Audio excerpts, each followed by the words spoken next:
What's the first thing you think of when you hear the word rich? For most people, it's a giant salary, a corner office, a big, impressive number on a paycheck.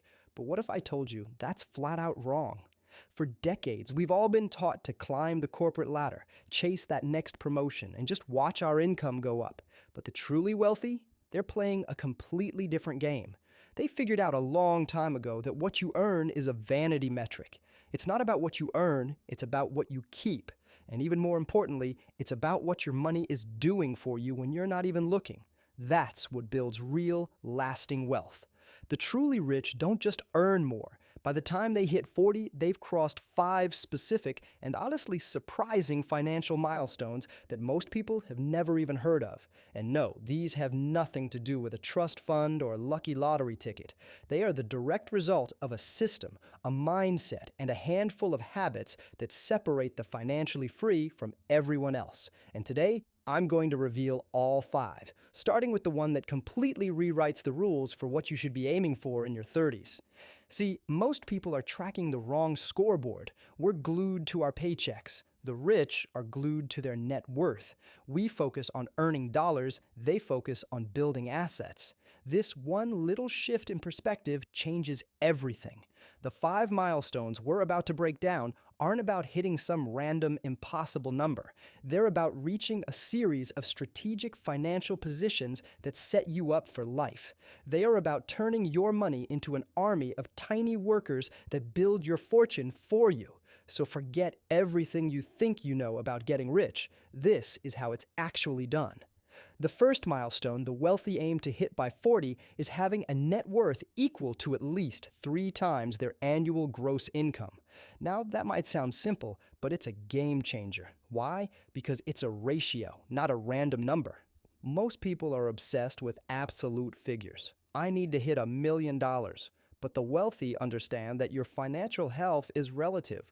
A person earning $50,000 a year who has a net worth of $150,000 by 40 is on a fantastic track.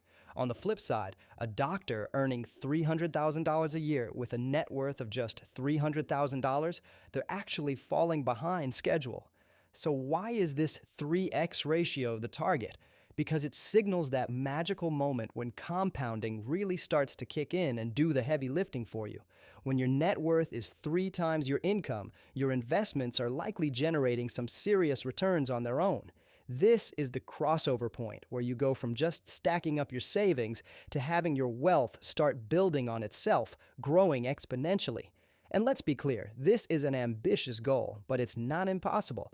Someone earning $50,000 a year who starts saving consistently in their late 20s can absolutely hit a $150,000 net worth by 40, just by saving with discipline and investing in simple index funds. It's not about being a stock-picking genius. It's about consistency, time, and aiming for the right target. It proves that real wealth isn't about how much you make, it's about the gap between what you make and what you own. This next milestone is a game changer, and it's something the wealthy understand deeply. When they calculate their net worth to hit that 3 times your income goal, they do something surprising. They completely leave their main home out of the equation.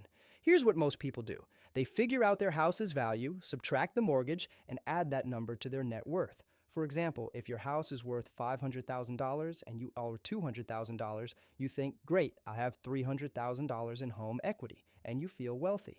But the rich see it differently. They know that the money tied up in your house isn't actually working for you.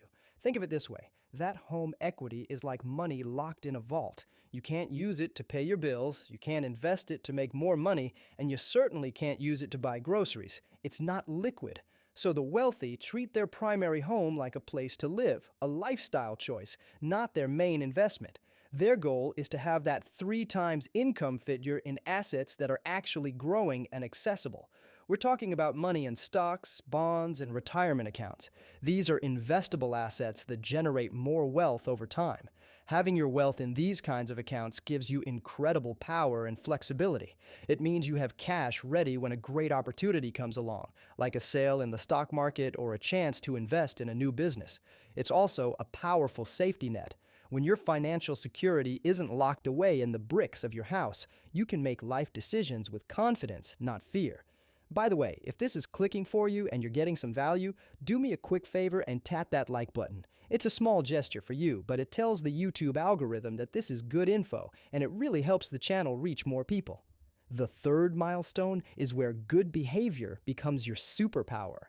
By 40, the wealthy have built a rock-solid, non-negotiable habit of saving at least 25% of their gross income.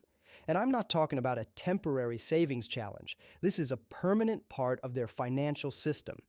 Let's put that into perspective. The average personal savings rate in Canada often bounces around the mid-single digits. As of early 2024, the rate was around 6.7%. For many people, even saving 10% feels like a stretch. So when you hear a number like 25%, it can sound completely insane. But here's the secret. When their income goes up, they don't automatically upgrade their entire lifestyle.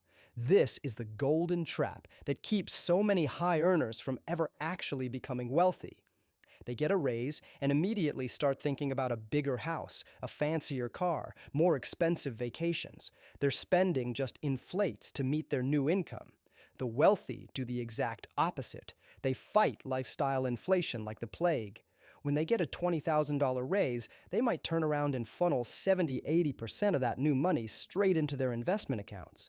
They keep their core lifestyle relatively stable. They know that every dollar invested is a soldier working for their future freedom, while every dollar spent on a new luxury is just gone. This single habit is more powerful than any high-paying job. The fourth milestone brings total psychological freedom. By 40, the financially savvy have wiped out all high-interest, non-strategic debt.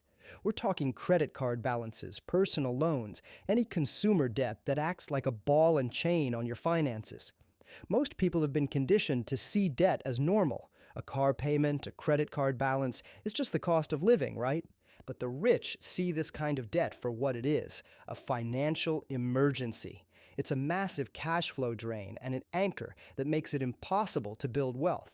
You can't build a skyscraper on a foundation of quicksand, and you can't get rich while you're paying 20% interest to a credit card company.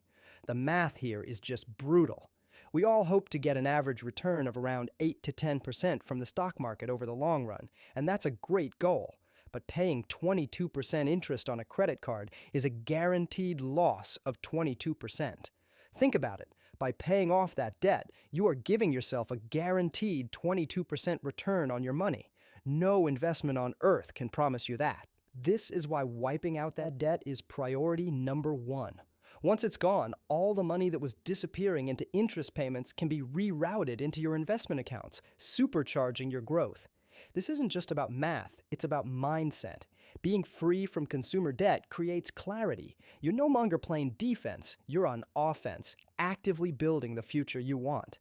The final milestone is the bedrock that makes everything else possible. By 40, the wealthy have a fully funded emergency fund, and this is key, they have it in addition to a clear strategic plan for their investments. You've probably heard the classic advice, have 3 to 6 months of living expenses saved up. That's a great start, but the wealthy often take it a step further, building a fortress-like fund of 6 or even 12 months of core expenses, especially if they have a variable income. They keep this cash in a high-yield savings account, where it's safe, accessible, and earning a little interest. They don't see this as dead money. They see it as the moat around their financial castle. It gives them the security to stay invested for the long haul. When the market panics or they face an unexpected job loss, they don't have to sell their stocks at the worst possible time. Their emergency fund is there to handle it. But the second half of this is just as critical. They have a strategic asset allocation. They decide their investment strategy beforehand based on their age and risk tolerance. Of course, the exact mix is personal and depends on your goals, but a common starting point for someone in the 30s or 40s might be to have 70 or 80% of their portfolio in stocks and the rest in bonds. The numbers aren't as important as the principle. They have a system and they stick to it, which keeps them from making emotional decisions. This 1-2 punch of a strong defense, the emergency fund, and a disciplined offense, the asset allocation, is the foundation of their success. So, there you have it, the 5 surprising milestones. A net worth of at least 3x your annual income, an investable net worth that doesn't include your primary home, a disciplined savings rate of 25% or more, zero high interest consumer debt, a rock solid emergency fund paired with a strategic asset allocation. If you're ready to stop just earning money and start building real wealth, make sure you subscribe to the channel. We drop new videos every week designed to give you the clarity and tools you need to build the life you really want. Thanks for watching.